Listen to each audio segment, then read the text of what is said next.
आपने कभी सोचा है चैट जीपीटी, जेमिनाई, क्लॉड ये सिर्फ इतने इंटेलिजेंट ही नहीं लगते बल्कि इतने फास्ट भी क्यों लगते हैं। आप प्रॉम्प्ट भेजते हो और सिर्फ 1 या 2 सेकंड बाद वर्ड्स आना शुरू हो जाते हैं। ये बेसिकली पूरा आंसर एक ही बार नहीं भेजते बल्कि वो आंसर को धीरे धीरे स्ट्रीम करके आराम आराम से भेजते हैं और इसी टेक्निक को हम स्ट्रीमिंग आर्किटेक्चर कहते हैं। आज की वीडियो में हम इसी सीक्रेट को समझेंगे। Welcome to my YouTube channel टेकजीन एआई इंजीनियर 360 डिग्री के इस कोर्स के अंदर आज की वीडियो में हम स्ट्रीमिंग आर्किटेक्चर के ऊपर बात करेंगे। इससे रिलेटेड हम सारे इंपॉर्टेंट कॉन्सेप्ट्स को कवर करेंगे और वीडियो के एंड में मैं आपको एक कंप्लीट प्रोजेक्ट भी बनाकर दिखाने वाला हूं, एक बहुत अच्छे एआई टूल का यूज करते हुए और बहुत पावरफुल बैकएंड टेक्नोलॉजी का यूज करते हुए।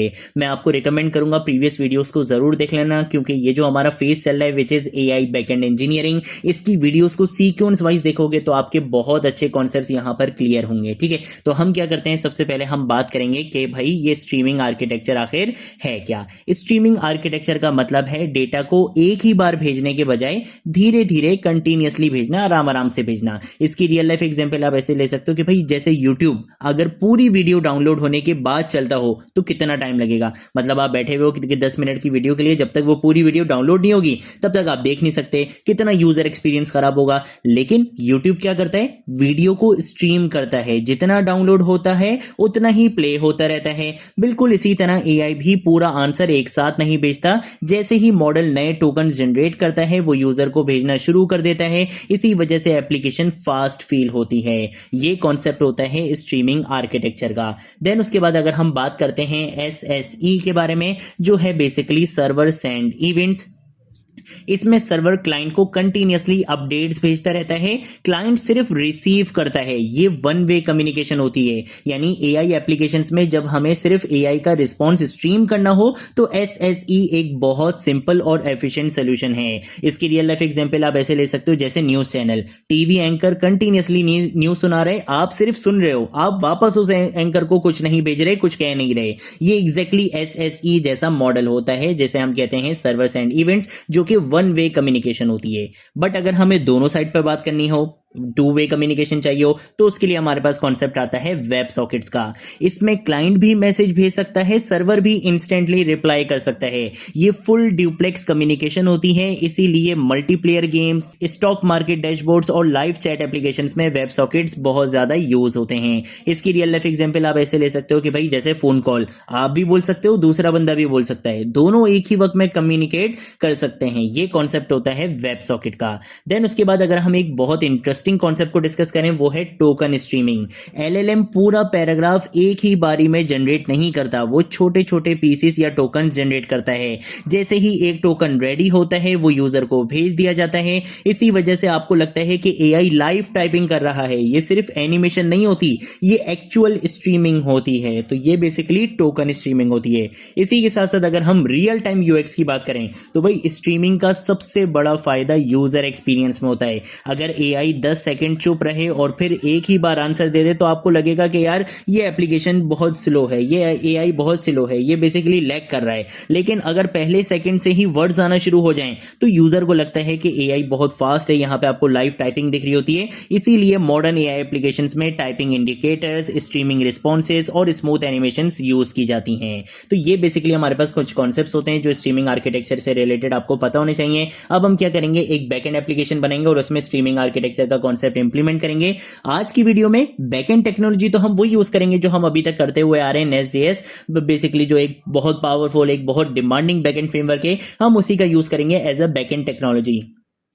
लेकिन अब हम क्या करने वाले हैं, हम यहाँ पे एआई टूल थोड़ा सा यहाँ पे डिफरेंट यूज करेंगे। कर्सर पे तो यार हमने काफी काम कर लिया। आज की वीडियो में हम काम करेंगे कोडेक्स के ऊपर। अब ये कोडेक्स क्या है, जो लोग ओपन एआई को जानते हैं उन्हें तो पता होगा कि भाई ओपन एआई जिनका चैट जीपीटी भी है, उन्होंने ही बेसिकली एक मॉडल निकाला है कोडेक्स, जिस तरह से कर्सर पर रहते हुए आप प्रॉम्प्ट देके अपनी कंप्लीट फाइल जनरेट करवाना, फाइल एंड फोल्डर स्ट्रक्चर बनवाना, उनके अंदर कोडिंग करवाना, लाइव कोडिंग आपकी हो रही है बिल्कुल पेयर प्रोग्रामिंग की तरह, वो काम आप बिल्कुल किसके साथ कर सकते हो, कोडेक्स के साथ भी कर सकते हो। तो आज आज हम वही काम करने वाले हैं। मैं सिंपल क्या करूंगा, आपने क्या करना है, आपने जाना है अपने चैट जीपीटी के अकाउंट पे, ठीक है। आपने सिंपल एक अकाउंट बेसिकली बनाया हुआ होगा अपना चैट जीपीटी का, आपने वहां पर आना है। जब भी आप अपने चैट जीपीटी के अकाउंट पर आते हो ना, तो यहाँ पे लेफ्ट साइड में आपको दिखेगा कोडेक्स, ठीक है। तो आपने इस पे क्या करना है, क्लिक करना है, यहाँ पर आकर डाउनलोड फॉर विंडोज पे क्लिक कर देना है, जिससे क्या होगा, ये आपके विंडोज में डाउनलोड हो जाएगा। डाउनलोड होने के बाद आपने सिंपल इसकी इंस्टॉलेशन करनी है। इंस्टॉलेशन के टाइम पे ये आपसे लॉगिन करवाएगा। तो आपका जो भी ईमेल एड्रेस हो जिससे आपने अपनी चैट जीपीटी में बेसिकली लॉगिन किया हुआ है, उसी ईमेल एड्रेस से इसको क्या कर लेना, लॉगिन कर लेना। जब आप ये कर लोगे तो आपके सिस्टम में इंस्टॉल हो जाएगा, और आप अगर ऐसे सर्च करोगे तो देखो आपको कोडेक्स यहाँ पर मिल जाएगा, ठीक है। तो अब हम क्या करेंगे, हम बेसिकली यहाँ पर आकर अब हम अपना बेसिकली बैकएंड का कोड यहाँ पे कंप्लीट करने वाले हैं, ठीक है। तो उसके लिए मैं क्या करूंगा, मैं यहाँ पर आकर सबसे पहले तो Nest.js की एक न्यू एप्लीकेशन बनाऊंगा। तो मैंने यहाँ पर आकर एक फोल्डर बना लिया। इस फोल्डर का नाम हम यहाँ पे आकर रख लेंगे स्ट्रीमिंग AI, ठीक है। ये रखने के बाद मैं क्या करूंगा, यहाँ पर आकर सिंपल एक टर्मिनल ओपन करूंगा, ठीक है। तो मैंने यहाँ पर आकर लिखना है open terminal.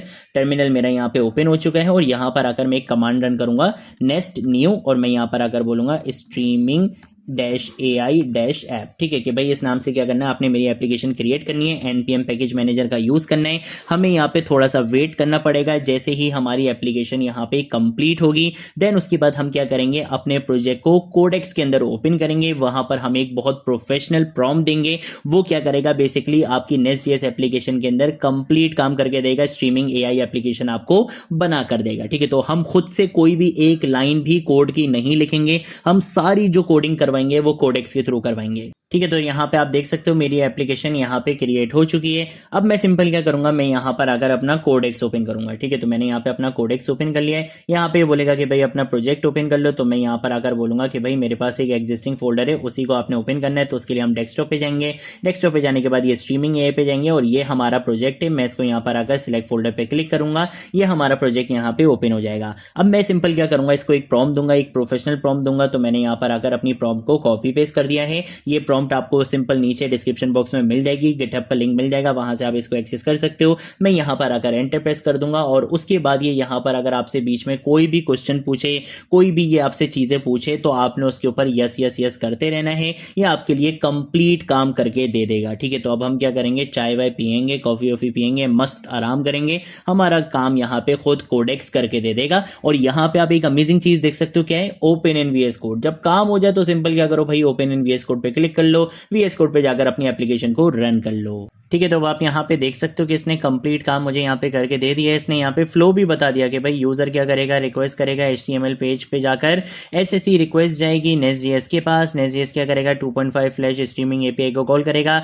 Streaming token generate किए जाएंगे, browser updates UI in real time. ये कंप्लीट फ्लो इसने बता दिया है। और इसने सिर्फ एक चीज बोली है कि यार आपने क्या करना है, .env फाइल के अंदर ये दो चीजें लिखनी है। एक तो आपकी जेमिनाई की API की होगी, और एक होगा आपका पोर्ट 3000, ठीक है। तो हम इसको कॉपी करेंगे, और कॉपी करने के बाद हम यहाँ पे ओपन इन VS कोड पे क्लिक कर देंगे, जिससे क्या होगा, VS कोड कोड एडिटर में हमारा प्रोजेक्ट यहाँ पे ओपन हो जाएगा, ठीक है। यहाँ पे ये जो .env.example था, इसको मैं यहाँ पे आके क्या कर दूंगा, डिलीट कर दूंगा। मैं सिंपल यहाँ पर आकर .env के नाम से क्या कर लूंगा, एक फाइल यहाँ पे क्रिएट कर लूंगा, जिसके अंदर मैं अपना कॉन्फिडेंशियल डेटा रखूंगा, और वो होगा बेसिकली API की, ठीक है। तो API की आपको कहाँ से मिलेगी, आपने सिंपल क्या करना है, आपने जाना है ये ब्राउजर के ऊपर, आपने जाना है aistudio.google.com API कीज के ऊपर। यहाँ पे API कीज में आके आपने अपनी API की को कॉपी कर लेना है, और कॉपी करने के बाद आपने सिंपल VS कोड में यहाँ पर लाकर क्या कर देना है, पेस्ट करके सेव कर लेना है, ठीक है। API की कॉपी करने के बाद हम सिंपल क्या करेंगे, यहाँ पर आकर अपना टर्मिनल ओपन करेंगे, और टर्मिनल ओपन करने के बाद मैं सिंपल यहाँ पे आके लिखूंगा npm run start, जिससे क्या होगा, मेरी एप्लीकेशन यहाँ पे रन कर दी जाएगी।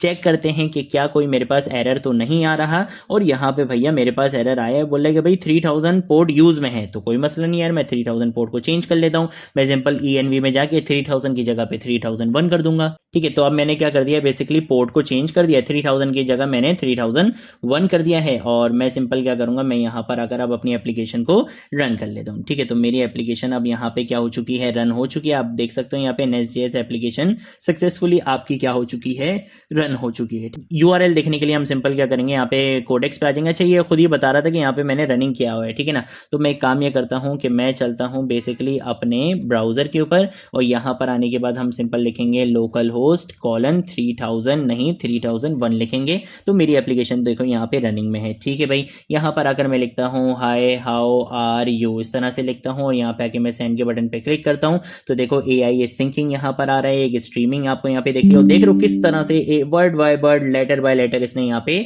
जनरेट करके दिया। तो ये हमारे पास कॉन्सेप्ट होता है कि किस तरह से हम स्ट्रीमिंग कर सकते हैं, किस तरह से हम AI स्ट्रीमिंग एप्लीकेशन बना सकते हैं, ये चीज़ हमने यहाँ पे कवर कर ली है। अगर कोई चीज़ नहीं समझ आए नीचे कमेंट सेक्शन में पूछ लेना, सोशल मीडिया अकाउंट से पूछ लेना, मैं ज़रूर आप लोगों को रिस्पॉन्ड करूंगा। अब हम मिलेंगे नेक्स्ट वीडियो में नेक्स्ट टॉपिक के साथ, तब तक के लिए बाय बाय।